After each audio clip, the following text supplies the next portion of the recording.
Bom, pessoal, agora falando sério, né, depois dessas duas apresentações iniciais, sobre fontes, né, a gente vai falar sobre fontes do direito, né. Vamos tentar manter a mesma descontração, a mesma alegria de quando a gente escuta essas duas canções, né, com emoções diversificadas, como são as fontes também diversificadas. E é a primeira avaliação que se refere ao seminário, respondendo aqui a pergunta, certo? E aí eu vou falar sobre a avaliação no finalzinho, certo? Então, hoje a gente vai falar sobre fontes do direito, que seria dos primeiros conteúdos da terceira unidade, que seria a terceira unidade num arranjo, vamos dizer assim, normal, né, de semestre. E aí, hoje a gente vai falar sobre fontes do direito, depois norma jurídica e ordenamento jurídico, e aí a gente parte para os aspectos estruturais da teoria do direito subjetivo, fato jurídico e relação jurídica, certo? Já partindo para a conclusão dessa nossa disciplina. E sobre fontes, o que é que a gente pode observar? Primeiro, uma primeira reflexão necessária, que é justamente até o próprio sentido de fontes, né? E aí eu queria que vocês iniciassem justamente com essa reflexão. O que é que vocês entendem por fonte? Inspirado, inclusive, pelas canções de hoje, né?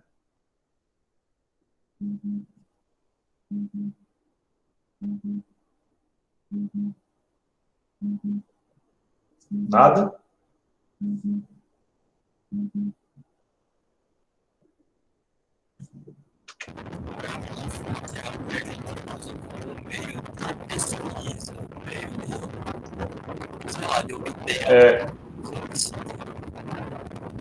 Gabriel, é o Gabriel que está falando, né?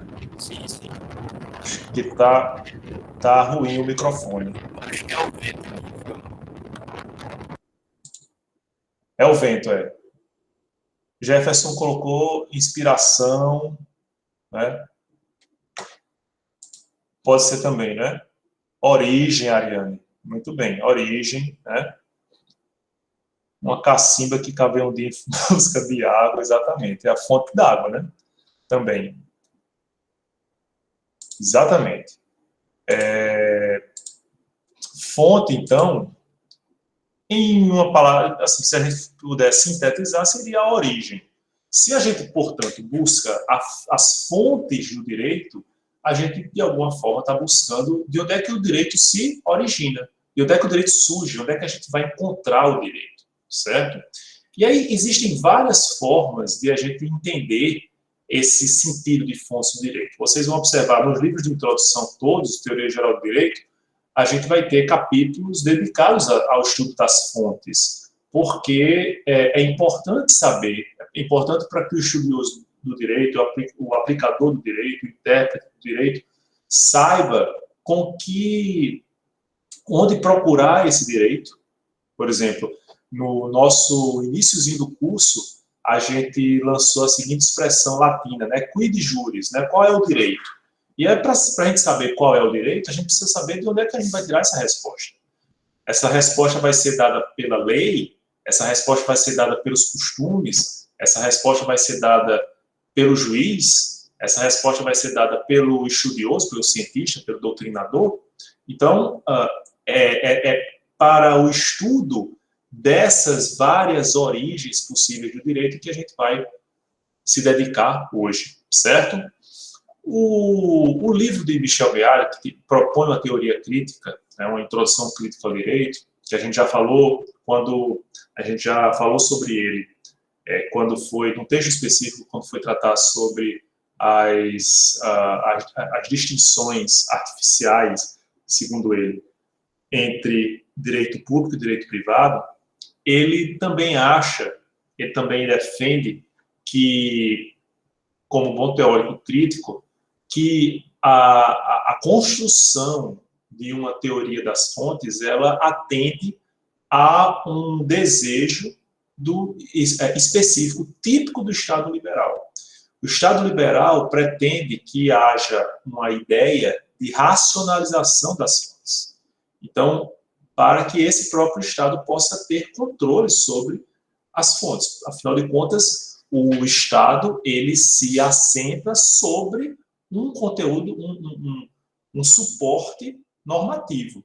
O direito, como já denunciava Karl Marx, ele serve como uma estrutura, um instrumento de consolidação, né, de proteção de um determinado modelo de Estado, de um determinado modelo econômico, né? E não por acaso é preciso também, segundo essa matriz ideológica, é preciso que o Estado se apodere do direito a partir do controle das suas fontes para que esse modelo se perpetue. Então, o estudo das fontes geralmente é desenvolvido a partir dessa ideia de racionalização. E em que é que consiste essa ideia de racionalização? Justamente na persecução, no respeito ou na defesa de valores tipicamente liberais, como o da segurança e da certeza. Como é que a gente vai perceber isso? Não sei se vocês têm aí algum livro de introdução. E se vocês estiverem aí perto, facilmente alcançáveis, eu queria que vocês abrissem os livros na parte que fala sobre as fontes do direito. Se alguém puder olhar aí.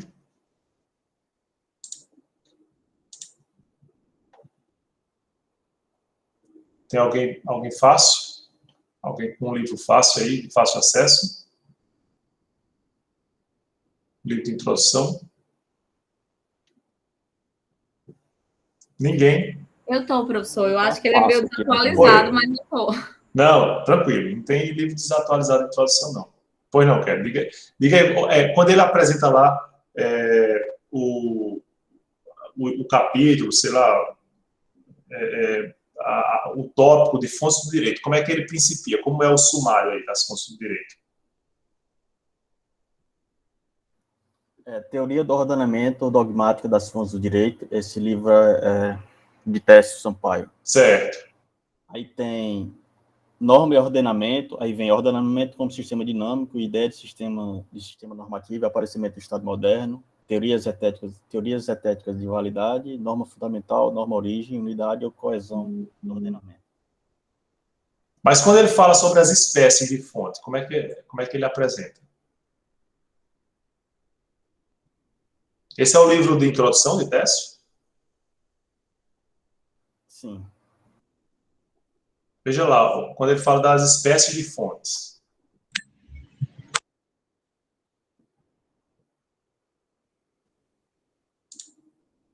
Aqui o Montoro fala de formais e materiais. Certo, mas aí as espécies, assim, quando ele vai falar sobre as possibilidades de fontes. Professor, eita, cadê a voz? Oi, Ana. Aqui, eu acho que esse aqui é de Técio, não sei, mas é fontes do direito. Aí tem uma teoria a serviço da racionalização do Estado liberal.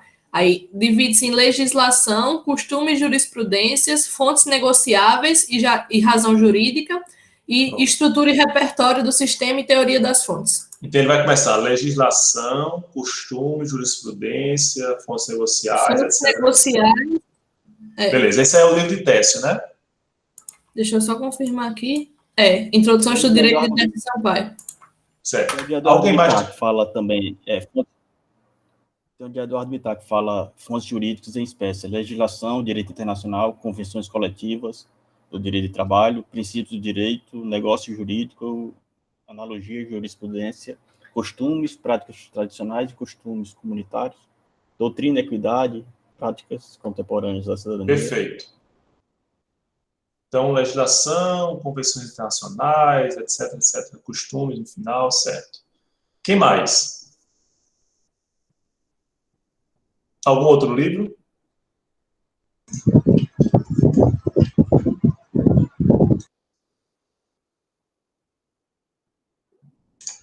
Perdão, só tinha esquecido de desligar o ventilador, mas no compêndio de introdução à ciência do direito de Maria Helena Diniz, fontes jurídicas, aí tem as formais estatais, a distingue de Certo. estatal e não estatal, e materiais. Aí A quais são estatal essas? entra a jurisprudência e a legislação, e nas não estatais a prática consuetudinária e o poder negocial e normativo dos grupos sociais. Perfeito, Gabriel. O que é que vocês perceberam de comum entre esses mais diversos autores que a gente falou aqui? Costumes.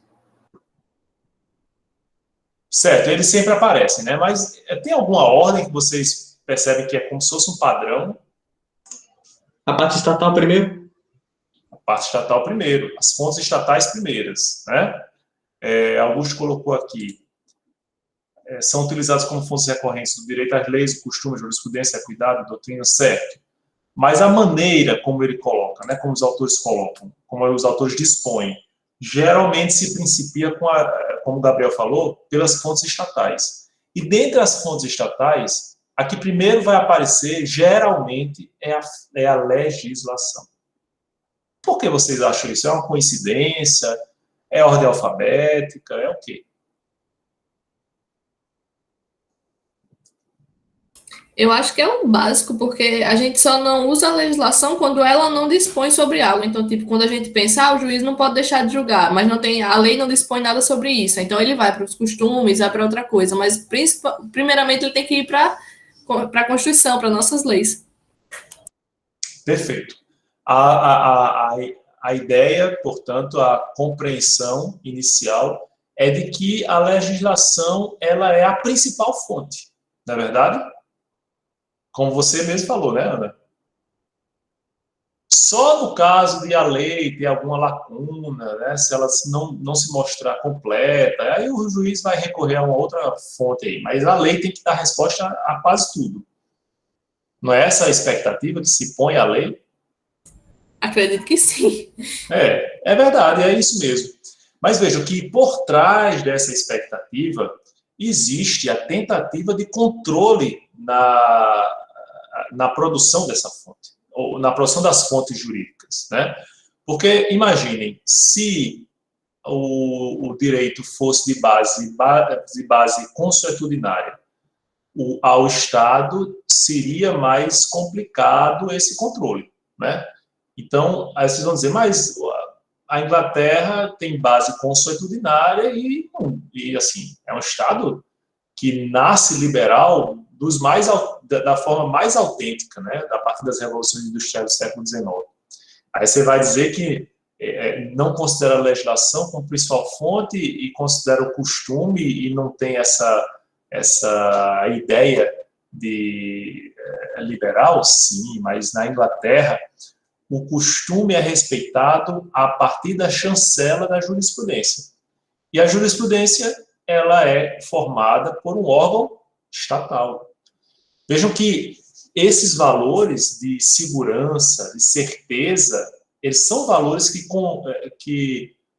condizem com o ideal liberal. Porque para o desenvolvimento econômico da burguesia que florescia nas épocas revolucionárias do século XVIII e XIX,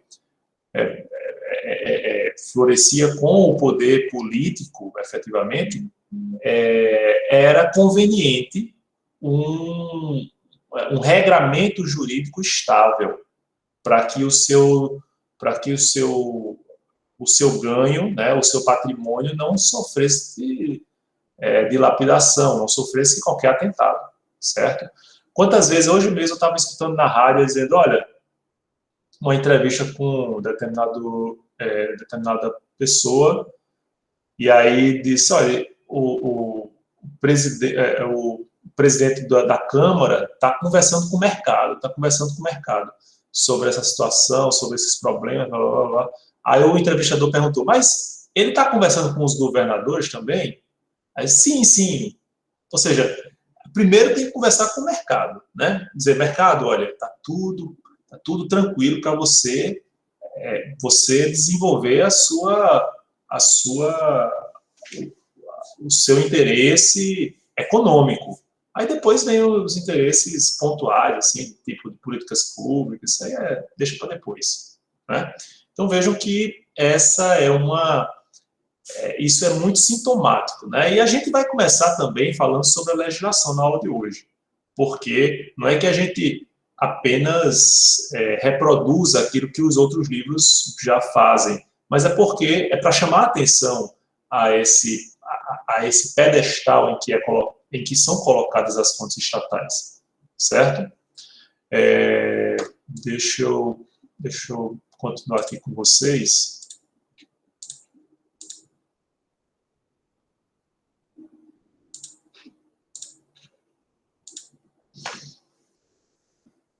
De todo modo, a gente vai partir para uma compreensão de fonte como um centro emanador de normas gerais, certo? E quando a gente admite esse conceito de centro emanador de normas gerais, a gente termina esquecendo, deixando de lado as normas específicas. Perdão. Normas específicas como as fontes negociais, né? Então, as normas jurídicas que são avançadas, que são elaboradas pelas partes num contrato particular, por exemplo, um locador e um locatário, que definem regras específicas que valem só entre eles. Isso, alguns autores, como o próprio Risato Nunes, não consideram fontes do direito, e vão tirar daí essa característica, né, essa qualidade. Já Técio, quando ele desenvolve a teoria das fontes no seu livro, ele inclui as fontes negociais, certo? Então, vai depender muito da acepção de fonte que a gente tiver, certo?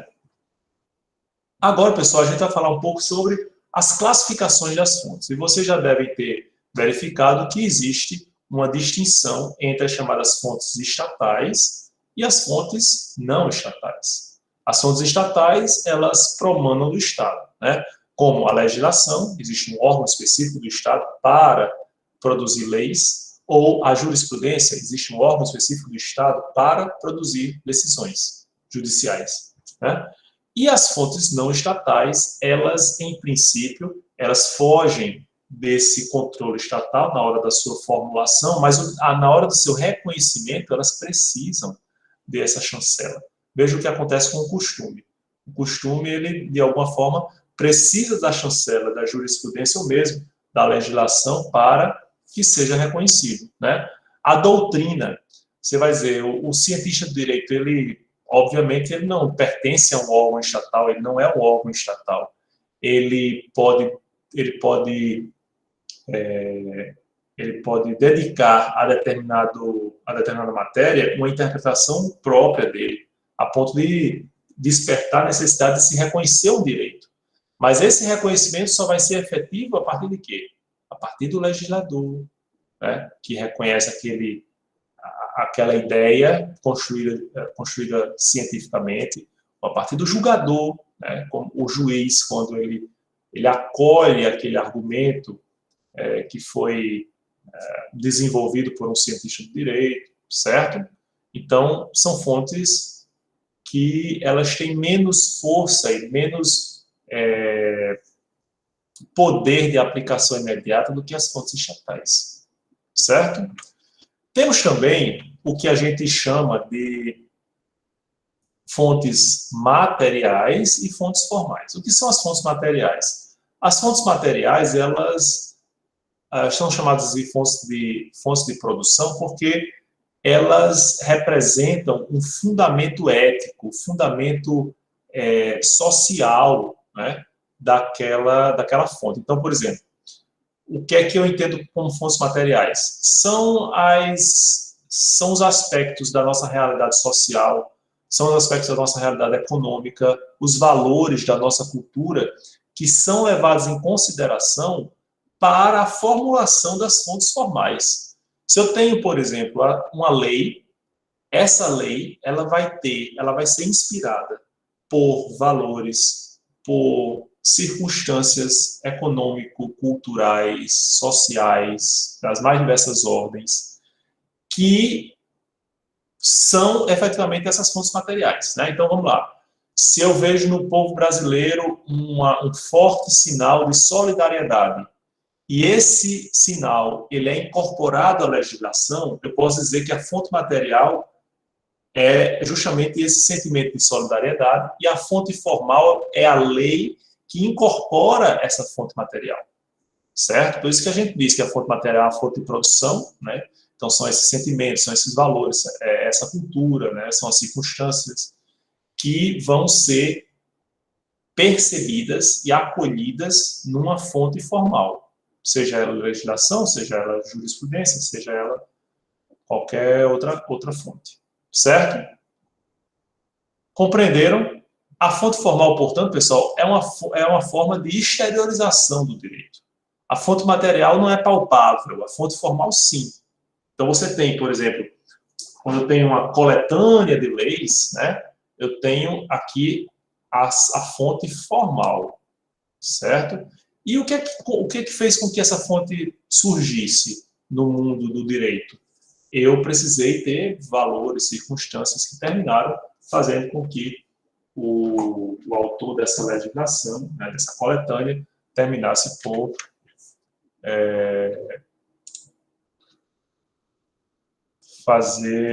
elaborá-la, certo? Alguém levantou a mão aqui?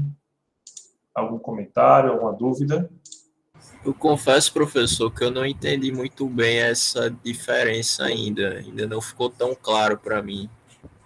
Certo. Deixa eu só passar aqui para a Ana Clara. Eu também entendi, professor, essa diferenciação da fonte formal para material. Certo. Mais ou menos, eu entendi assim, mas não com clareza.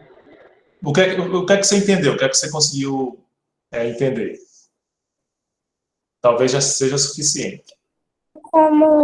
É como se a fonte material fossem as circunstâncias, os acontecimentos, as coisas que geraram a fonte formal, que seria pelo menos a lei. É isso, assim? Isso, exatamente. Exatamente, Ana Clara. Jefferson colocou aqui, os costumes não viriam primeiro como uma fonte primária, né, uma fonte primária, eu acho que você quer dizer como uma fonte material, né? O costume jurídico em si, a gente vai ver isso mais adiante, ele não é apenas um hábito, ele tem um hábito com força de obrigatoriedade. Quando ele é construído assim, dessa maneira, com essas características, ele precisa de quê antes? De que aquele hábito ele seja consolidado na sociedade, certo? Ele se coadune com os valores que aquela sociedade apregoa ou defende como positivos. Esses costumes, esses valores, melhor dizendo, esses valores é que constituem a fonte material, certo? E o que é formalizado em lei, em jurisprudência, em fontes negociais, isso que tem uma forma, né, por esses fontes formais, isso é que é a fonte formal, certo? Melhorou um pouquinho? Se eu pego lá um artigo dizendo que o prazo para apelação é de 15 dias, eu tenho um artigo numa fonte formal, certo? A fonte material vai ser o sentimento, ou os valores que vão indicar que um prazo ele deve ter pelo menos que a parte deve ter esse tempo para poder preparar bem uma peça, entende? É nesse sentido. Sim. Piorou, Augusto?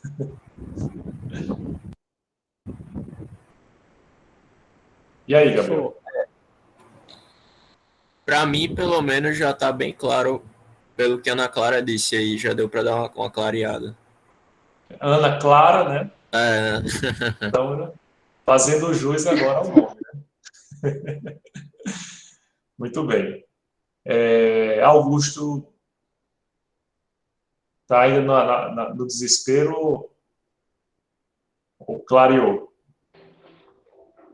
Eu, assim, confesso que hoje, de cansaço e tudo mais, eu tô com os fatores aí de concentração um pouco baixo. Mas, assim, estava, a princípio, fontes formais. Eu pensava que tinha a ver com a questão da forma, do rito, né? Do processo que ele passa. Mas aí eu só trouxe um exemplo, como se fosse uma ordem, uma bula, né? Tipo um prazo processual, um prazo temporal que você colocou Não, lá. eu dei um exemplo qualquer. Podia ser simplesmente um princípio constitucional, podia ser qualquer coisa, mas algo que estivesse formalizado, materializado, entendeu? Materializado não. Tá vendo? Porque É isso aí, né? Pronto. Pronto. Algo que estivesse palpável, entendeu? Eu tenho uma forma. Então, quando eu tenho aqui uma coletânea de artigos, né, eu vou olhar aqui, o artigo está escrito, ele está formalizado. Agora, sentimento de solidariedade não tem forma, entende? Ou então, assim... Então, coisas que são mais abstratas, idealizadas, elas são materiais. Racismo, isso pode também fazer parte, ou, por exemplo, o tratamento de inferioridade destinado à mulher. São valores que podem influenciar as fontes formais, entende? Então, num país com uma cultura muçulmana mais,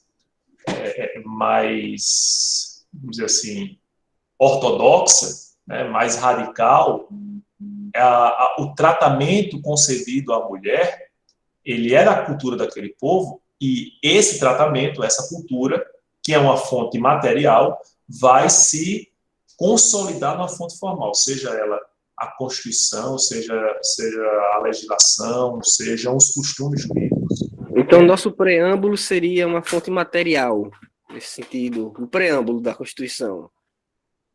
Já que elas são norteadoras, não necessariamente. Não está formalizado. Ele não tem força normativa, tem uma força normativa mais fraca, né? Mas ele está formalizado, tem um texto, né? Pois não, Ana? Professor, pode parecer uma dúvida meio boba, mas o que seria o preâmbulo da Constituição? Boa pergunta. Não é boba. Eu vou falar sobre a Constituição daqui a pouquinho, aí eu já esclareço. Me cobre quando a gente for falar sobre Constituição especificamente, certo?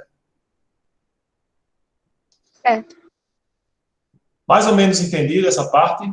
Veja, essa também não é a parte mais importante não, certo, pessoal? Eu só estou me referindo a essas classificações porque algumas vezes aparecem nos textos e para que vocês não se desesperem, certo? Vamos lá. Além dessa classificação, a gente também tem outra classificação que também aparece vez por outra, não é das mais comuns nem das mais importantes, mas que distingue a fonte imediata, que é a legislação, das fontes mediatas, que são os costumes, os princípios gerais do direito, etc. E como é que a gente pode compreender essa distinção? Fonte imediata é aquela que já imediatamente nos fornece uma resposta. Então, pela própria ideia de que a legislação ela tem uma clareza maior, uma objetividade maior, se diz que essa fonte é uma fonte imediata. Então, imediatamente, ela já nos fornece os caminhos. E os costumes, princípios gerais de direito são fontes imediatas porque é como aquela compreensão que a Ana tinha falado no início, são muitas Anas, né? Mas, enfim, Ana se referiu no início a que a legislação ela é a principal fonte e apenas se o juiz vir necessidade de recorrer a uma outra fonte para suprir aquela lacuna, é que ele vai recorrer a essas outras fontes que são chamadas, portanto, de fontes imediatas. Certo? Agora vamos às fontes em espécie, né? As espécies de fonte propriamente ditas. E a gente também vai principiar, como a maioria dos autores de introdução, com a legislação, certo? Eu não vou falar em lei, porque a gente vai ver aqui que a legislação engloba vários atos normativos diversos, incluindo a lei. mas não se resume à lei. A lei no seu sentido estrito, no sentido mais preciso, certo? E quais são as características, pessoal, da legislação? Primeira característica forte, importante, ela tem uma estrutura hierarquizada, certo? E eu não estou falando da hierarquia que a gente encontra no judiciário, porque no judiciário a gente tem uma hierarquia, a gente tem tribunais superiores, tribunais regionais, juízes de primeira instância e tal, uma hierarquia organizacional, certo? Mas não é uma hierarquia de norma. É claro que a gente tem também as súmulas vinculantes, a gente tem decisões de repercussão geral que são impostas por tribunais superiores que devem valer em todos os tribunais inferiores, certo? Mas a hierarquia que a gente observa na legislação é própria dessa fonte do direito. A gente tem, vocês viram no grupo que apresentou o normativismo kelseniano, eu tenho uma estrutura hierárquica entre as normas e que ela é organizada a partir do fundamento de validade. Então, eu tenho, por exemplo, uma portaria do prefeito de Natal, certo? Nomeando fulano tal para tal cargo. Qual é o fundamento de validade dessa portaria? Existe um decreto municipal que cria a organização de uma secretaria e que estipulando aquele cargo, né, que já tinha sido criado numa lei municipal, e aí a gente vai pegar outro fundamento de validade. Eu tenho uma portaria, eu tenho o fundamento de validade da portaria, um decreto, o fundamento de validade do decreto, uma lei municipal, e o fundamento de validade da lei municipal, uma lei orgânica municipal, e o fundamento da lei orgânica municipal, uma Constituição Federal, e aí eu tenho toda essa pirâmide hierárquica bem estruturada, certo? Isso é próprio da legislação. Alguém levantou a mão aqui? Pois não, Matheus? Professor, eu vou fazer uma pergunta meio boba, assim, porque é algo que eu tô pensando. Tira essa história de pergunta boba, viu? Você já deve ter presenciado o suficiente para chegar à conclusão de que pergunta boba não existe. Mas então, professor, você está falando um pouquinho da hierarquia, né, das normas, que traz um pouco à tona a teoria de Kelsen, e a gente vai chegar de novo na questão da norma hipotética. É possível eu pensar que a norma hipotética seria um contrato social? Porque ele já atua dessa forma, de fazer as pessoas obedecerem ao Estado constituído e às suas leis? Ou é já um salto lógico aqui no texto? Veja só. Na verdade, Kelsen não queria depender dessas ficções políticas, né? Então, a gente vai ver que, por exemplo, a compreensão dele de Constituição, ela se contrapõe à compreensão política de Carl Schmitt, né? Vocês inclusive, já falaram sobre esse embate, Kelsen e Carl Schmitt. E como é que ele vai recorrer à norma de ficção, essa norma fundamental, hipotética? Ela é uma norma que ela é pensada dentro da ciência do direito, né? Dentro da ideia de ordenamento jurídico. Então, é um pressuposto para a compreensão do ordenamento, certo? É um pressuposto lógico. Não é um contrato social como ato político, entende? É só nesse sentido que eu queria fazer essa diferenciação. Mas no fundo se assemelha muito, né? Assim, materialmente. Obrigado. Depende somente Só que Kelsen não vai querer, obviamente, essa interferência da ciência política na ciência do direito, certo? Só para deixar clara essa distinção. Mas é interessante, é muito boa colocação. Então, vamos lá. Então, temos a primeira característica marcante, que é a estrutura hierarquizada, e a legislação ela é criação de órgão especial estatal, certo? Então, eu tenho o parlamento, os parlamentos desempenham essa função de maneira mais destacada, certo? É a função primordial desses órgãos, mas não são os únicos a a elaborarem leis. Eu tenho, excepcionalmente, órgãos administrativos elaborando atos normativos, eu tenho até outros poderes elaborando atos normativos, certo? E que apenas excepcionalmente eles exercem essa função, certo? E a gente vai principiar justamente pela Constituição, né, pessoal? E por razões óbvias, pela própria ideia de Kelsen, a Constituição é o fundamento de validade de todos os outros atos normativos, certo? Não por acaso Kelsen defendia uma corte constitucional que ela guardaria o respeito à Constituição, né? Seria uma corte que pairava sobre todo, inclusive todo o sistema do Poder Judiciário, porque era uma maneira de fazer a guarda, a proteção do próprio sistema jurídico, né? E, por isso, não por acaso, da própria Constituição, certo? E a Constituição, ela vai ter, basicamente, 3 sentidos dentro da teoria constitucional.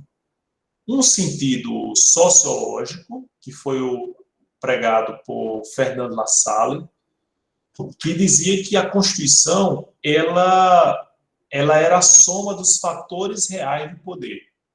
Então, de nada adiantaria uma Constituição ter um texto avançado, de proteção aos direitos fundamentais, com grandes avanços sociais, se na prática ela não é respeitada.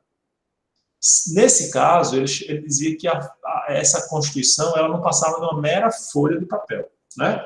Então, se eu tenho uma Constituição que ela não tem efetividade, ela não corresponde a essa soma dos fatores reais do poder, ela é isso aqui, é folha de papel, não tem força normativa, certo? Esse é o sentido sociológico. Carl Schmitt dizia o seguinte: a Constituição ela não é um ato jurídico, nem ela precisa ter uma correspondência com os fatores reais do poder. Ela é o poder, né? Ela é a decisão política fundamental. Então, Carl Schmitt defendia o quê? O sentido político da Constituição. Ela é a decisão de um determinado governo de estabelecer uma nova fisionomia ao Estado, certo? Seja o governo, seja uma entidade revolucionária, mas a Constituição, dentro daquilo que a gente já estudou, inclusive, quando falou sobre direito constitucional, né? A Constituição é a cara do Estado. A Constituição, ela define essa conformação política. Por isso, ela é um ato político. Tá certo? Hans Kelsen, destoando dessas duas acepções, vai dizer o seguinte: não, a Constituição é um ato jurídico. A Constituição é a lei fundamental. A Constituição não deixa de ser uma lei, só que é uma lei fundamental, é o fundamento de validade de todos os outros atos normativos, mas ela não deixa de ser uma fonte de direito, certo? Ela não é um ato político, certo? Alguns autores por exemplo, da teoria dos sistemas de Niklas Luhmann vai imaginar a Constituição como aquele ponto de interseção ou de abertura de conhecimento entre o sistema social, ou o sistema político, e o sistema jurídico, certo? É como se a Constituição ela intermediasse as relações entre poder político e direito, certo? Mas isso vocês vão estudar com mais profundidade quando forem tratar da direito constitucional a partir do próximo semestre. A pergunta de Ana a respeito... Foi Ana, não, foi... Quem foi? Me socorro. Eu já... Vejam só aqui, ó. Não sei se vocês estão observando aqui. Olha só, eu tenho aqui o preâmbulo da Constituição, que diz assim: nós, representantes do povo brasileiro, reunidos em Assembleia Nacional Constituinte para instituir um Estado democrático destinado a assegurar o exercício dos direitos sociais individuais, blá, blá, blá, blá, blá, bem-estar, desenvolvimento, blá, blá, blá, blá, blá, certo? Promulgamos, sob a proteção de Deus, a seguinte Constituição da República Federativa do Brasil. Veja que esse preâmbulo, ele não tem um artigo. Não está um artigo 1º, parágrafo 1º, inciso tal, não. É como se fosse uma apresentação da Constituição, entende? É como se fosse um considerando. É como se fosse uma proposta de intenções que, segundo alguns, não tem força normativa, segundo outros, tem força normativa, sim. Certo? Esse é o preâmbulo, que a gente vai ver em outros textos normativos também, principalmente textos do direito internacional. Certo? Então, esse é o preâmbulo. O que a gente vai observar em relação à Constituição, pessoal? A Constituição, ela vai, como a gente já falou lá, quando tratou do direito constitucional, ela vai ter uma conformação que, no final das contas, vai definir o modelo de Estado, forma e sistema de governo, né? A divisão política entre os entes estatais, a relação entre os poderes, os direitos fundamentais, tudo isso vai ser tratado no âmbito de uma Constituição. Há constituições mais verborrágicas, mais extensas, como a nossa, mas vocês têm que considerar também que a nossa Constituição ela veio surgir depois de um longo regime ditatorial, civil-militar, em que as constituições militares, né, daquele período, elas não tinham a efetividade, porque, no final das contas, o que ficou determinado, o que era determinante era a decisão do presidente militar no poder, né? Em grande medida,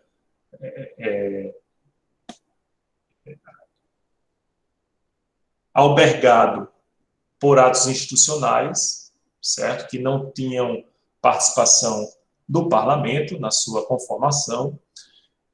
E a Constituição de 88 precisou ter esse cuidado todo para evitar retrocesso. Por isso que é uma Constituição muito extensa, né? Tratou de coisas, inclusive, que nem deveriam estar lá.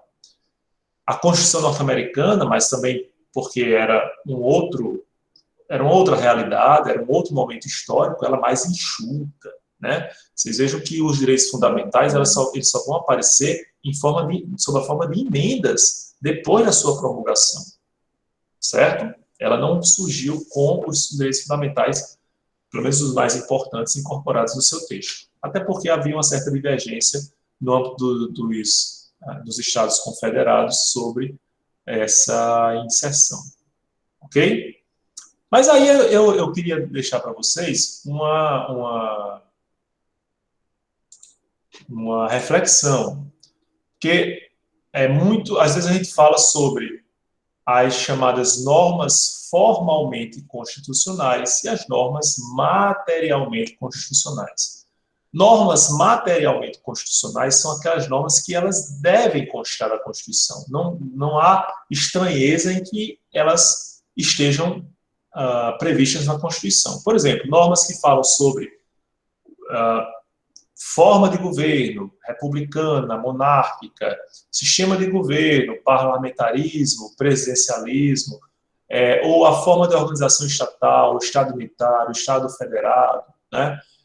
Sobre as relações de poder, como a gente tem falado, os direitos fundamentais, tudo isso é materialmente constitucional, faz parte da matéria tratada por uma Constituição.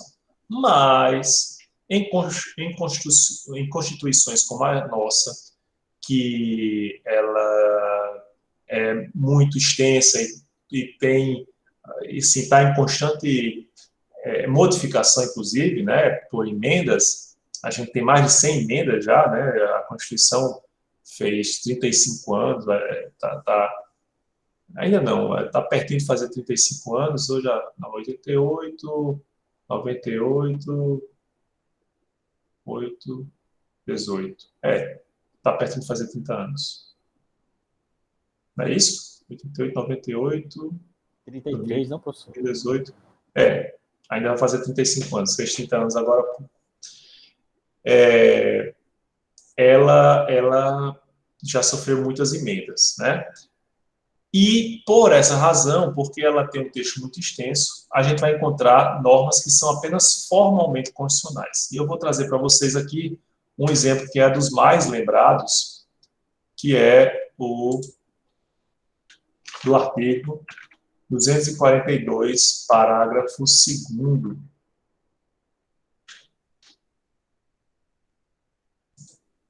Da nossa Constituição. Veja só, não sei se vocês estão vendo aí. O artigo 242 da nossa Constituição, parágrafo 2º, diz: o Colégio Pedro II, localizado na cidade do Rio de Janeiro, será mantido na órbita federal. Isso é materialmente constitucional? Obviamente que não. E qual a justificativa de a gente trazer isso no âmbito da Constituição? O prestígio do colégio, né? Então, pode ter havido lobby dos constituintes fluminenses, né? De que o Colégio Pedro II tivesse que constar, né, em homenagem a esse grande, ao mais longevo governante do país, que foi Pedro II, então tem que constar no texto constitucional. Mas, nitidamente, pessoal, essa não é uma norma materialmente constitucional, né? É uma norma que uma lei já poderia definir isso de maneira eficiente, certo? Compreendida essa distinção? Tranquilo? Alguma dúvida sobre Constituição?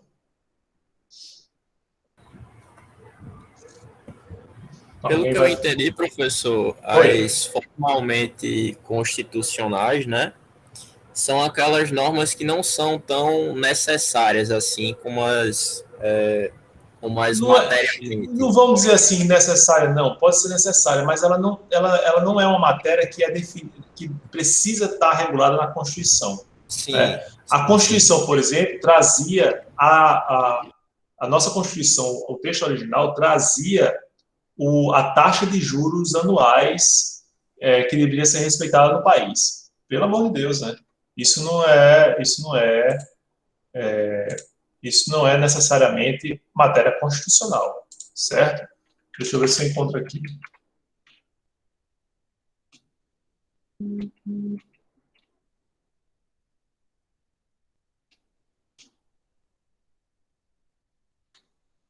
Porque esse é o texto consolidado. Deixa eu ver se eu encontro.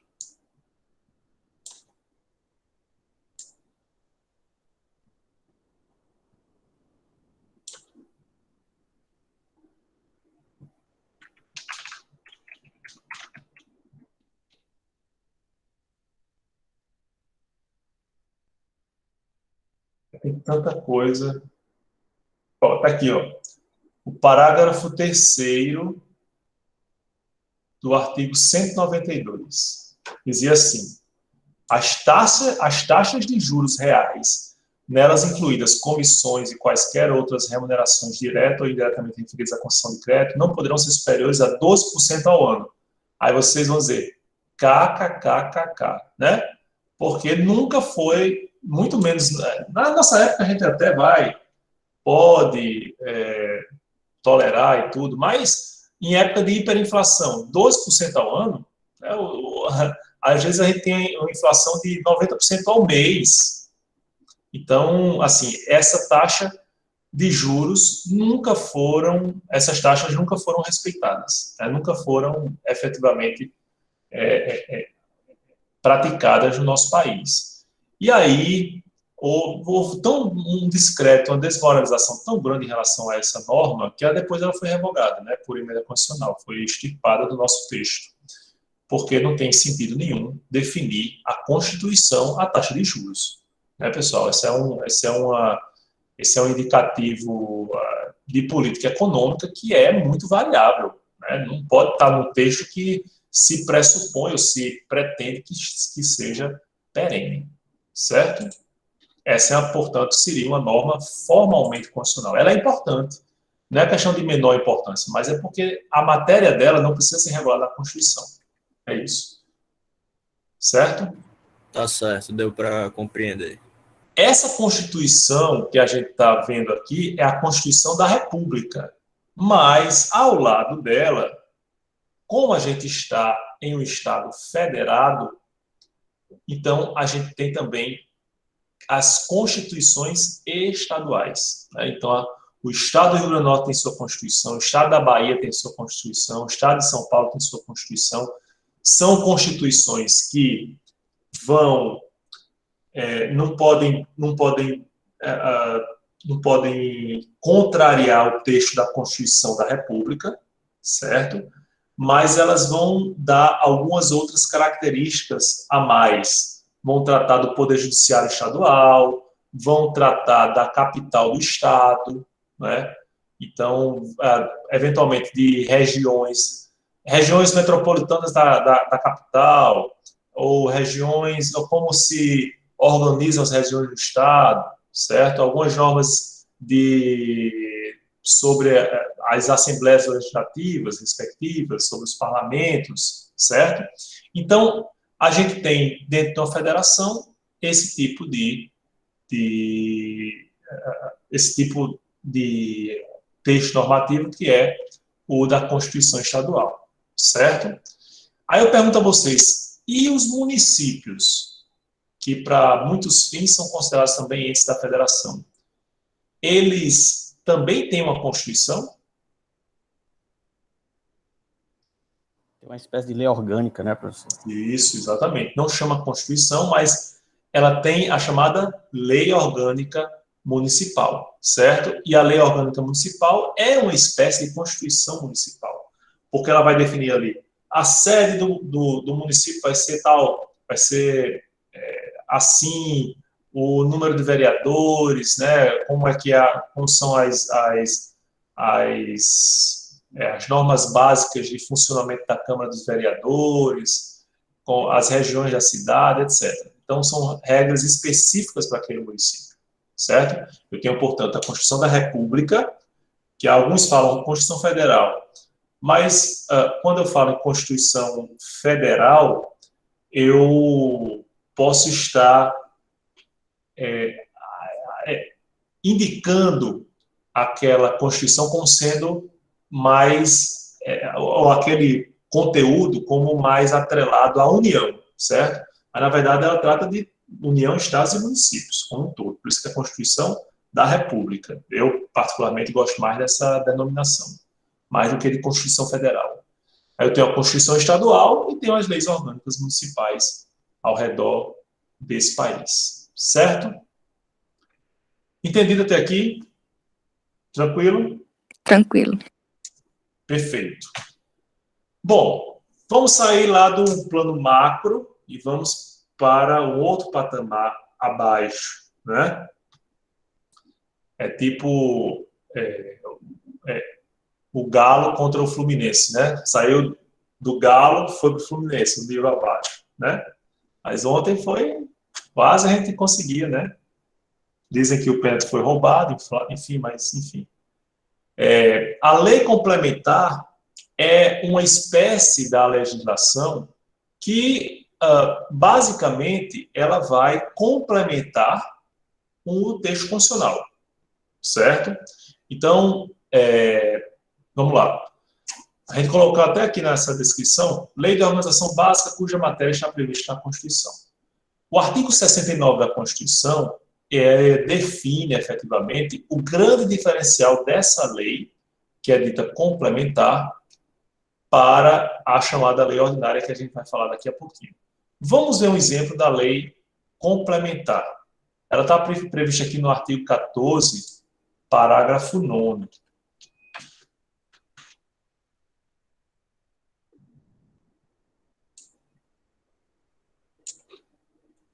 Artigo 14, parágrafo 9º, que diz assim: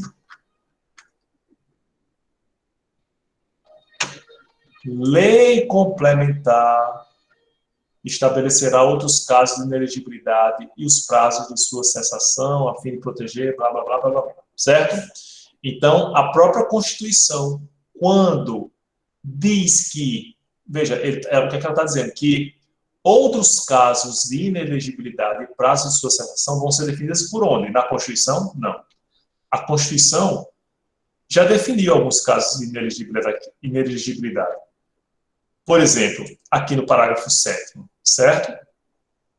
O que o Constituinte achou de mais relevante, por exemplo, nesse caso aqui, para a inelegibilidade em razão do parentesco, certo? Então, para evitar currais eleitorais ou um poderio muito grande, por exemplo, de que o chefe do Poder Executivo tivesse vários filhos candidatos na mesma circunscrição, certo? Aí, qual a saída? Um sai senador por São Paulo, outro é deputado no Rio, né, ou vice-versa. Então, resolve o problema, certo? Ou o que aconteceu com Sarney, saiu do Maranhão para dar espaço para a filha e ele vai se candidatar lá no Amapá, né? Então, assim, só um parênteses em relação a esses casos de inelegibilidade. Mas o que a gente quer falar aqui é sobre a lei complementar, certo? Então, a Constituição faz menção específica à necessidade de lei complementar. E aqui, da mesma maneira, a gente vai encontrar em outros artigos da Constituição. Veja, os territórios federais integram a União em sua criação, transformação em Estado ou reintegração em Estado de origem são reguladas por lei complementar. Incorporação de Estados, por lei complementar. Né? Criação, incorporação, fusão, desmembramento de municípios, lei complementar. Compete à União permitir, nos casos previstos em lei complementar. Lei complementar poderá autorizar os Estados a legislar sobre questões específicas das matérias relacionadas a este artigo. Os Estados poderão, mediante lei complementar, enfim, várias outras possibilidades que a gente encontra no âmbito da Constituição. Aí eu pergunto a vocês, essa é a lei complementar. O que é que vai diferenciar a chamada lei complementar do que chamam de lei ordinária? O meu professor de constitucional, ele dizia que lei ordinária tinha esse nome porque era feito por gente ordinária, né? Mas aí não vai ter distinção, porque a mesma gente ordinária que faz a lei ordinária faz a complementar também, certo? O grande diferencial, pessoal, é em relação às exigências para a aprovação da lei. Para a aprovação de uma lei ordinária, eu preciso apenas da maioria simples de cada Câmara Legislativa. Enquanto que para a lei complementar ser aprovada, eu preciso da maioria absoluta. Qual a diferença? Maioria absoluta é a maioria dos membros de uma casa, né? Isso. Presente. E a simples? Dos presentes, se estiverem presentes. Perfeito. Então, suponhamos que nós temos aí 500 deputados federais, certo? E aí a sessão, ela foi instalada, começou a sessão para votação de determinado projeto e havia 300 deputados presentes, certo? Quantos deputados eu preciso para aprovar uma lei ordinária nessa sessão? Quantos 151. votos? 151, perfeito. Quantos votos eu preciso para aprovar uma lei complementar?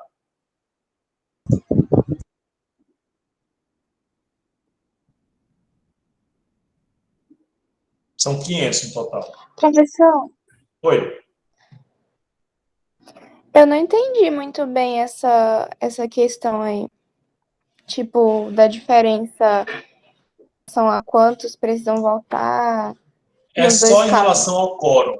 Então é o seguinte, para a lei ordinária eu preciso apenas da maioria simples e para a lei complementar a maioria absoluta, né? E aí é isso que eu estava, a partir de um exemplo, talvez fique mais claro. Se eu tenho um congresso numa Câmara dos Deputados composta de 500 parlamentares, nessa sessão compareceram só 300 e tem projetos de lei ali para ser apreciados. Aí eu pergunto a vocês, quantos votos eu preciso para aprovar uma lei ordinária nessa sessão? E aí vocês responderam, 151, porque a maioria simples é a maioria dos presentes. Se eu tenho 300, a maioria simples é 151. Certo? É a maioria mais um. Certo? E para eu aprovar uma lei complementar nessa sessão, em que compareceram 300, de quantos votos eu preciso?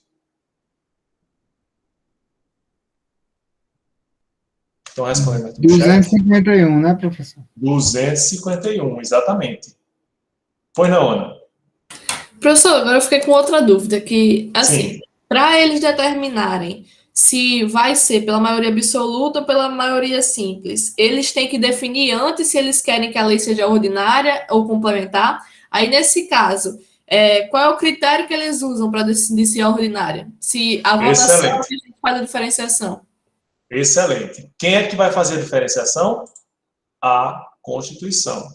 Né? Se vocês observarem aqui, esses exemplos vários que eu tenho colocado aqui, quando a Constituição fala em lei complementar, cabe a lei complementar, ou mediante lei complementar, ou a partir de lei complementar, ou lei complementar disciplinará, é que o Constituinte disse, olha, para esses assuntos não basta a maioria simples, eu vou querer um voto mais qualificado, né, com mais expressão, né, com maior quantidade.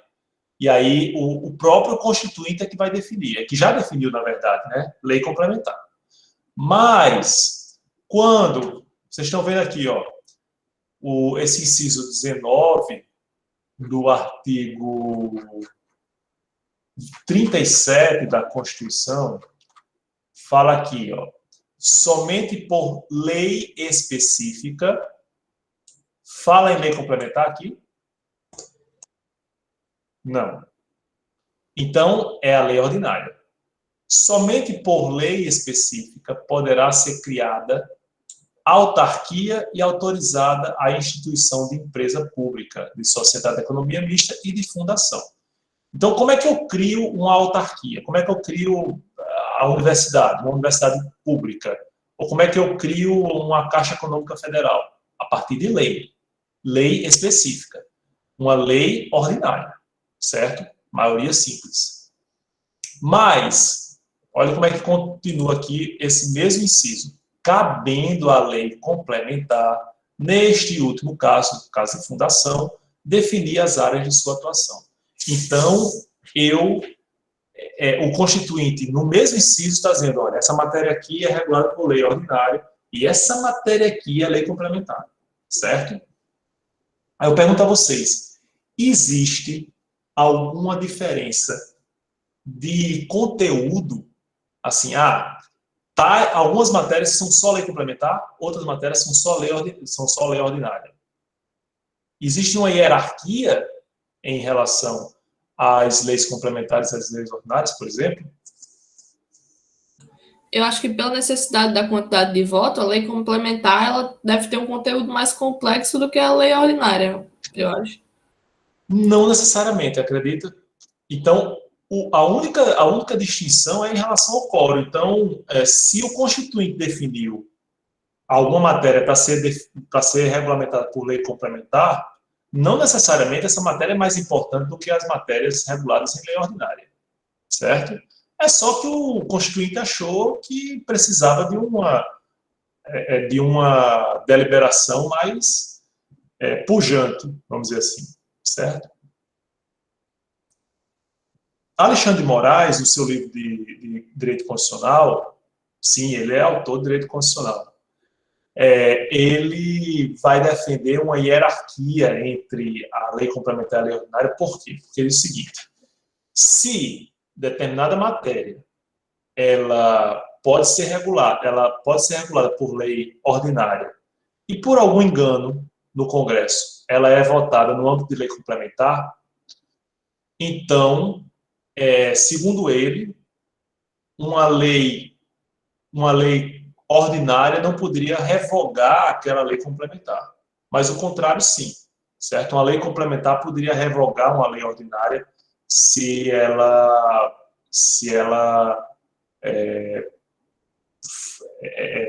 tratasse daquela mesma matéria, certo? Por isso que ele defende uma hierarquia entre essas duas leis. Eu, particularmente, não vejo, assim, é só uma questão de hipótese, né? Não consigo nem exemplificar um caso dessa ordem, mas o que a gente observa é que a única diferença é em relação ao quórum. E não é o legislador agora que vai definir, essa matéria aqui está meio complicada, eu vou botar para ser lei ordinária. Não adianta de nada. Se a Constituição exigir a lei complementar, essa lei ordinária vai ser tida como inconstitucional. Certo? Pois não, Jefferson? Professor, ainda tem a maioria qualificada, né? Que eu acho que essa é exigida para matérias mais importantes, como emenda à Constituição. Isso. Exatamente. Para emenda já é um quórum ainda mais especial. Pois não, Augusto? Eu acho que tem que concordar com esse Alexandre, pelo menos aí, né? Professor, porque de fato, no mesmo texto que foi lido agora, onde fundações, empresas, etc., né? Certo. Ele coloca uma lei, o quórum de maioria simples, ele faz uma diferenciação para uma maioria absoluta, então há uma intencionalidade aí no Constituinte, né? Talvez não é uma discussão necessária no momento, mas eu acho que é muito provável, sim, essa intencionalidade de maioria absoluta por se tratar de algum valor maior, uma valorização maior aí pelo Constituinte mesmo. Viu? Isso. Aparentemente, viu? Pois é, mas assim, não existe uma fórmula que diz, não, determinada matéria ela é essencialmente para ser regulada em lei complementar, e outra matéria que é essencialmente regulada por lei ordinária. Não existe isso, certo? Pois não, Jefferson? Nesse caso, elas estão tudo na mesma categoria lá, isso. Né? Não existe uma matéria que regula essa matéria em si. Exato. Pois não, Jefferson? Professor, uma deliberação por maioria simples, ela também exige um quórum mínimo de presença, também não é qualificado assim, né? Não pode ser assim, 2 deputados, né? Não pode, de fato. Mas, sem dúvida alguma, vejam nesse exemplo que eu trouxe, né, de 500 deputados, com 151 eu aprovo uma lei ordinária, mas para uma lei complementar eu preciso de 251 votos. São 100 votos a mais, né? São 100 parlamentares a mais. São 100 emendas que eu tenho que mandar para esses deputados, né? São 100 vezes alguma quantia que eu tenho na brincadeira, pessoal. Isso não acontece. São 100 PIX. Exatamente. Certo?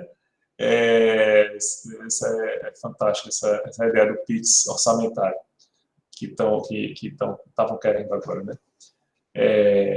Mas é isso, certo? Então, é uma diferença substancial. Ok? O Brasil que luta, né? Não é à toa, né, professor, que para o governo formar qualquer maioriazinha, precisa, para aprovar o que quer, para aprovar a sua agenda, precisa se aliar ao Centrão. Ou, não, precisa fazer coligações, né, dialogar, né? Exatamente. Numa linguagem mesmo que a gente conhece bem, né? Exatamente, infelizmente, né? Bem entendido, pessoal, essa distinção, que na verdade não é uma distinção de fundo, de matéria, mas uma distinção formal, né, entre lei complementar e lei ordinária. Vamos agora tratar da medida provisória. A medida provisória, quem viveu em outras épocas vai se lembrar o uso que foi feito da medida provisória, principalmente no iniciozinho da nova república, né, do período pós-Constituição de 88, e mais particularmente dos planos econômicos que se seguiam, né, e assim, tudo era definido com maior rigor. Por exemplo, o valor que ia ser bloqueado na poupança do plano Collor foi definido numa mesa de bar, né? Assim, um rigor muito, porque a mesa de bar é o locus próprio para a mais ilustrada, né? Sapiência e reflexão, na verdade. Bom, mas foi uma medida provisória que instaurou a maioria dos planos econômicos, inclusive o confisco da poupança na época de Collor. Meu pai até hoje tem o maior medo de deixar o dinheiro no banco, porque diz que pode... Não, papai, já mudaram a Constituição. Tem lá dizendo especificamente que não pode haver confisco de poupança. Mas podem dar um jeito, pode acontecer alguma coisa, ou seja, é o trauma que ficou, né? Mas vejam, a medida provisória é um ato normativo que ele é editado pelo chefe do executivo, pelo presidente da República, e que tem força de lei. Hoje a gente tem várias vedações, vocês vão observar aqui, mas houve uma época em que essas restrições não havia ainda, não estavam previstas na Constituição, e elas foram apenas posteriormente inseridas, como vocês estão vendo aqui, certo? Então, veja, a medida provisória, ela pressupõe o quê? Relevância e urgência. Eu preciso, portanto, atender a esses dois requisitos. Sem relevância e urgência, eu não posso editar uma medida provisória. Mas a gente já teve uma medida provisória com tamanha irrelevância e falta de urgência, pessoal, que vocês não queiram saber, né? De medida provisória que instituísse a possibilidade de abertura dos supermercados aos domingos, até outras coisas mais esdrúxulas, né? E a partir de 2001, depois de tanto sofrimento, né, em razão desses planos econômicos, ficou vedada a edição de medidas provisórias sobre matéria relativa à nacionalidade, cidadania, direitos políticos, partidos políticos e direito eleitoral. Certo? Direito eleitoral, veja, já pensou se uma medida provisória pudesse definir as regras eleitorais? Eu vou fazer aqui voto impresso para todo mundo, né? Aí você já sabe que a medida provisória já estava valendo aí. Direito penal, absurdo, você instituir crime a partir de uma medida provisória, né? Não é possível. Organização do Poder Judiciário, do Ministério Público, planos plurianuais, diretrizes orçamentárias, nada disso pode ser objeto de medida provisória. Aqui, vise a detenção ou sequestro de bens de poupança popular, de qualquer outro ativo financeiro, não pode medida provisória, tem que ser por lei. Agora, uma lei que vai dizer, eu vou sequestrar a poupança e tudo para evitar a circulação de riqueza e tal, a pessoa já tem tirado dinheiro há muito tempo, né? Porque vai acompanhando o trâmite parlamentar. Nem mais uma diferença, né, da medida provisória, da lei complementar em relação à lei ordinária, a medida provisória não pode tratar de matéria reservada à lei complementar, apenas reservada à lei ordinária, certo? E também considerando essas outras exceções de que a gente já tratou, ok? Então, pessoal, veja que a medida provisória hoje, ela obedece a vários requisitos ou a várias restrições que não havia na época. Até se dizia que na época das ditaduras, por exemplo, a ditadura Vargas, o Estado Novo, o Vargas se utilizou em diversos momentos de decretos-leis. Para vocês terem ideia, o nosso Código Penal é um decreto-lei. O nosso Código de Processo Penal é um decreto-lei. A ditadura militar, depois de 64, também se valeu de decretos-leis, como o nosso Código Eleitoral é um decreto-lei, né? O Código de Processo Civil era um decreto-lei.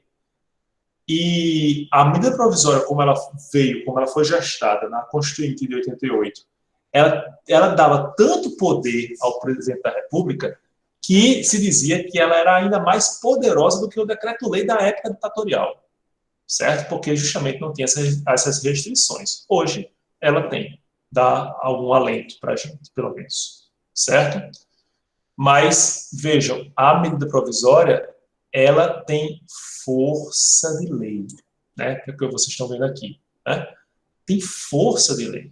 Óbvio, qual é o trâmite? O presidente da República adota a medida provisória com força de lei, ou seja, já tá valendo, certo? E manda a medida provisória para o Congresso imediatamente. Aí o Congresso vai apreciar aquela medida provisória. Se o Congresso aprovar a medida provisória, ela se transforma em lei. Se rejeitar, ela perde a sua vigência. Vai ter uma vigência apenas naquele período em que ela foi válida, certo? E aí, ela cria uma situação até estranha, porque, não sei se vocês se lembram, eu acho que foi instituído por medida provisória a carteira estudantil digital, né? E aí, o Congresso deixou a medida provisória caducar, aí ficou na dúvida. As carteiras emitidas nesse período valem ou não valem? E aí, essa confusão que a gente enfrenta no nosso plano político, certo? Pois não, quem foi que levantou aqui? Pois não, Jefferson. Eu, professor. Não sei se o senhor se lembra acerca de um magistrado de Santos que ele se recusou a usar máscara. Lembro, várias vezes, na verdade. Alegando que um decreto não tinha validade, né? Porque desobedecia, porque ia de encontro a uma lei superior, né? Ele estava errado ali, eu estava certo, como é que é? Rapaz, eu não sei o caso dele especificamente. Eu também não conheço as alegações dele. Não vou nem me aventurar aqui a comentar. Mas eu sei que durante a pandemia, diante de todas essas restrições, houve muita discussão em razão dessa guerra de decretos, né? O governo do estado dá o seu decreto, o município de Natal o seu decreto, aí tem uma determinação nacional e tal. E o que foi que o Supremo definiu? Que haveria de se obedecer à norma mais restritiva. Então, por exemplo, se o governo do estado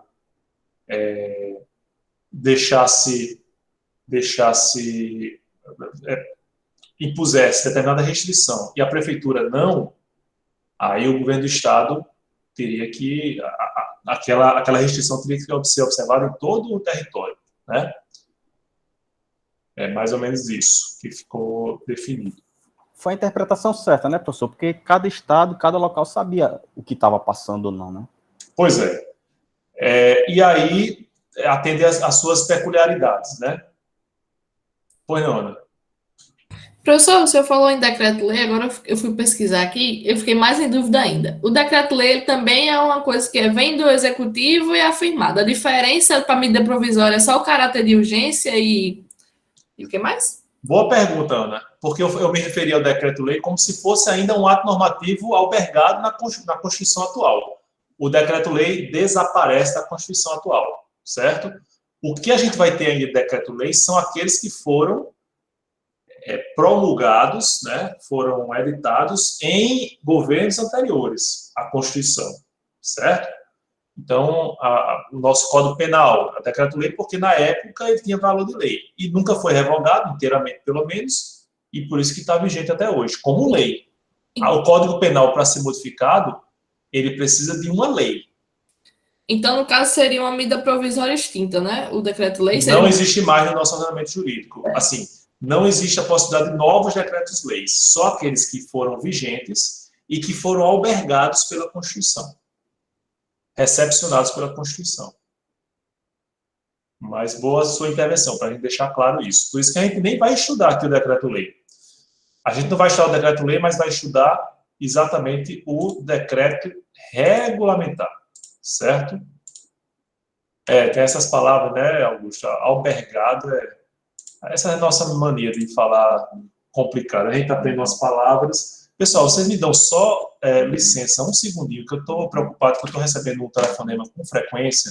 Eu vou só atender aqui, porque eu agora me preocupei. Só um minuto.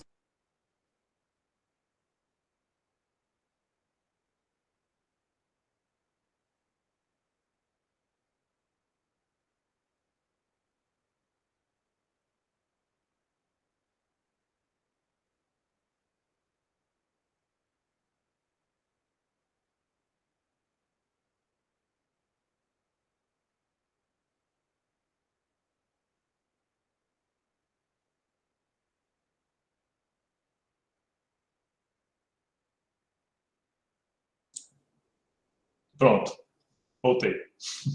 Desculpe, pessoal. Sim, a gente não vai falar de decreto-lei, mas vai falar de um outro decreto, chamado decreto regulamentar, certo? Que a gente vai mostrar aqui para vocês.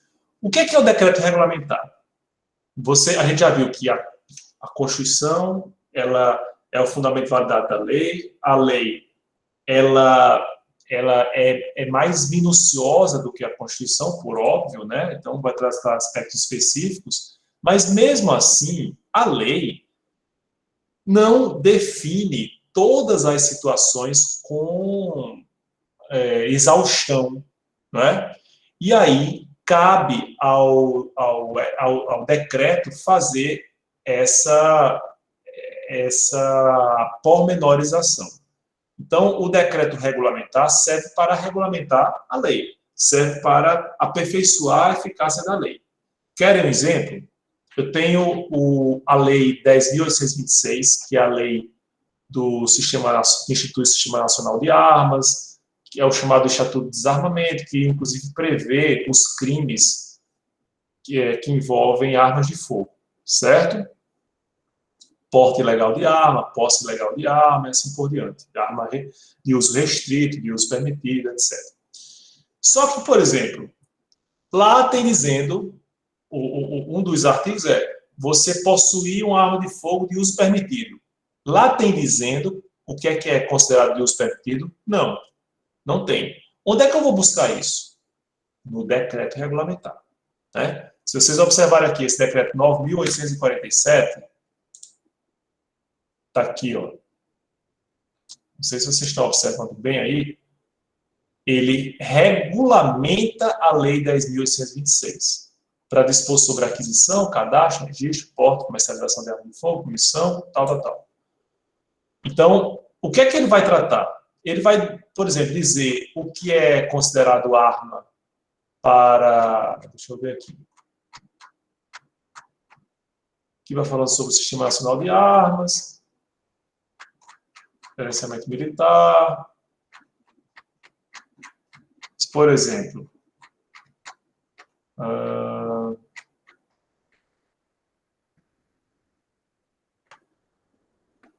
cadê?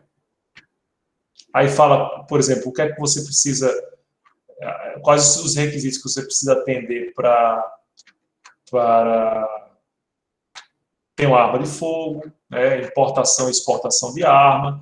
Tudo isso não é matéria que está lá na lei, não. Ela é uma matéria que ela é tratada no âmbito desse decreto, certo? O desembaraço, deixa eu ver aqui. Uso permitido.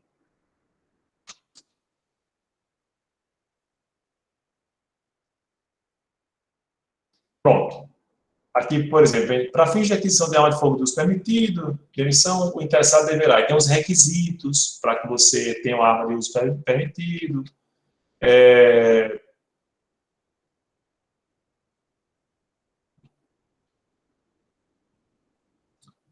Será concedido pela Polícia Federal, nos termos do disposto tal, o porte de arma de fogo na categoria caçador de subsistência de arma portátil, de uso permitido e tiro simples, com 1 ou 2 canos, blá, blá, blá, alma lisa, etc, etc. Ou seja, o que é que a gente observa? O decreto, ele vai deixar a execução da lei de maneira mais facilitada. E quem é que quem é que define o conteúdo do decreto? A lei é o parlamento, né? E o conteúdo do decreto? O executivo. O executivo. Veja só. Ó, quem assina o decreto. Certo? Então, e, obviamente, na lei a gente também tem a assinatura quando é sancionada pelo presidente. Mas, veja, o cabeçalho, o presidente da República, no uso da atribuição que lhe confere o artigo 84, entende, visto, decreta. Não tem nenhuma chancela do parlamento. Por isso que pode haver também um controle de legalidade do decreto. Se esse decreto ele desbandar do que lhe permite a lei, ele pode ser invalidado. Certo? Então, basicamente, é para isso que serve o decreto regulamentar. Não confundam o decreto regulamentar com o decreto-lei, que hoje não mais existe no nosso ordenamento jurídico. Certo? Pois não. Quem foi que levantou? Não, é que esse episódio dos decretos de Bolsonaro relativo às regulamentações da questão de armas suscitou bastante dúvida, né? Inclusive a questão de sustar os atos que exorbitavam do poder regulador foi interpretado como uma revogação completa dos decretos, mas parece que, em tese, era para revogar os artigos em que ele exorbitava. Exato. E aí fica a dúvida, porque agora você tem um precedente, né? Foi revogado os decretos completos, né? De um decreto, hoje eu acho que tem 5. Já houve muita alteração. Eu atuo na percepção dos crimes contra os crimes da Lei 10.806, né, do Estatuto de Desarmamento, e eu tenho que ficar atento, porque além dos decretos tem as portarias. E as portarias, não sei se vocês observam aí, ó, as características das armas que são tidas como de uso permitido e uso restrito. Por exemplo, quando eu comecei a atuar aqui na Promotoria Criminal, pistola, né, a pistola era do uso restrito. E agora tem várias pistolas, aqui todas são pistolas de uso permitido. Né? Então, a pena é bem menor. E muitas dessas pistolas, elas não, né, a autorização para o seu uso não era conseguida facilmente, agora tem uma facilidade muito maior. Né? Isso foi numa portaria, a portaria que é inferior ao decreto. E assim, eu conheço a portaria do Exército, a 1222, né? E é interessante que ela diz assim, a arma é permitida ou não a partir da energia que ela gera na boca do cano. Mas não é a arma que determina a energia, é a munição, o tamanho do cano. Então, como é que o que tem na portaria é uma média. Isso não quer dizer que toda arma gera aquilo, às vezes gera até menos. Pois é. Pois é. É muito complicado. Não é muito boa, não. Mas essa realidade legislativa com a qual a gente se depara, certo? Alguma dúvida, pessoal, em relação à legislação, ao que a gente falou aqui? Vou falar apenas em relação ao trabalho. Pois não, Ana?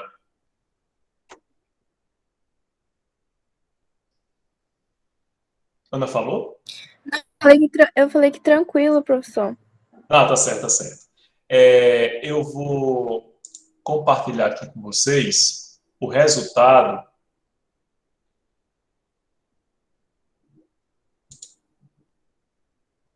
deixa eu ver aqui.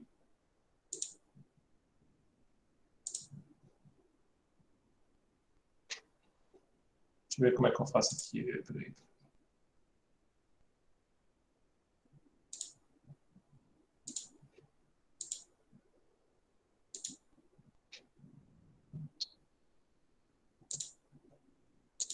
O resultado dos seminários, né? Então, vou fazer uns comentários muito rapidamente, vou colocar aqui no grupo o resultado, e aí vocês podem observar, eu fiz alguns comentários específicos, né, em relação à apresentação de vocês. No modo geral, eu gostei bastante, né? Eu, inclusive, verifiquei que para a apresentação, ela sai de melhor qualidade quando é um vídeo organizado, tá certo? Mesmo assim, eu vi que alguns ainda tiveram dificuldade de lidar com essa gravação, com a exposição para uma câmera, né? E muitas vezes a gente é tentado a ficar lendo, mas às vezes se percebe, né? A pessoa está lendo assim, chega, o olho vai acompanhando, né? Então, a gente pode disfarçar um pouquinho, você bota ali umas palavras-chave, né? E você vai colando, né? Vai tendo como embasamento, como apoio. É o que acontece em relação aos slides. A gente usa slide, aí vai lendo aqui o slide, ou então compra um teleprompter, exatamente. E aí a gente tem no slide, a gente coloca as palavras-chave, né? E aí você vê a palavra-chave, opa, aí desenvolve ali com naturalidade, certo? Essa é a exposição ideal. E aí vocês podem perceber, o que é que eu percebi também? Quando o vídeo tem a cara da pessoa, tem a pessoa falando, efetivamente, e a gente vê a pessoa falando, mesmo que seja num quadrinho pequeno, como um dos grupos apresentou, né? Mas tinha lá eu vi ali, lá longe, mas eu vi aquela pessoa falando, a gente vê um dinamismo maior. É diferente de você ver só a voz, escuta a voz e ver só o slide, né?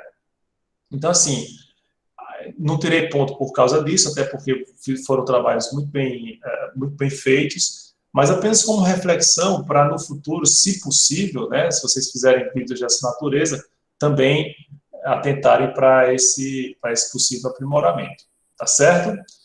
E não, eu gosto não terei ponto do povo do podcast, não. Adoro rádio,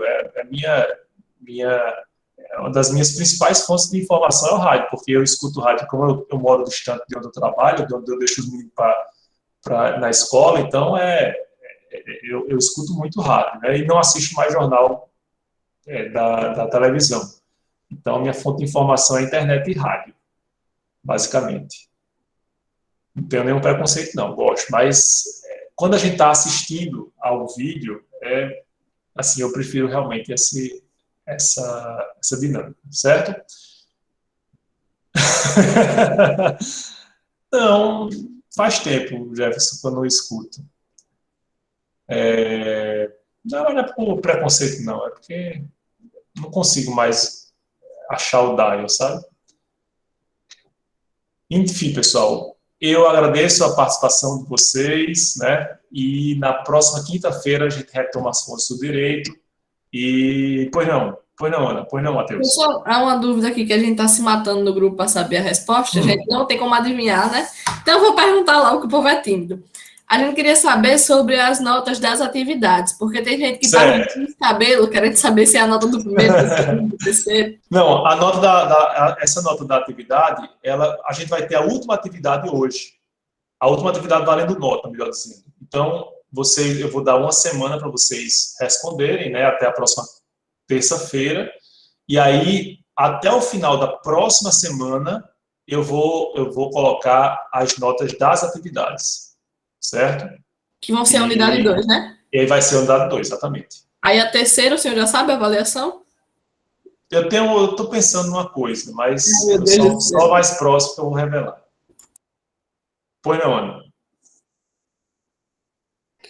Professor, eu queria saber, porque tem as perguntas, né, de cada grupo, e se você precisa responder a pergunta do seu grupo. Não precisa. Não, a pergunta do grupo quem apresentou naquele grupo, naquele horário, por exemplo, se teve 2 apresentações, foi na quinta-feira, teve 2 apresentações.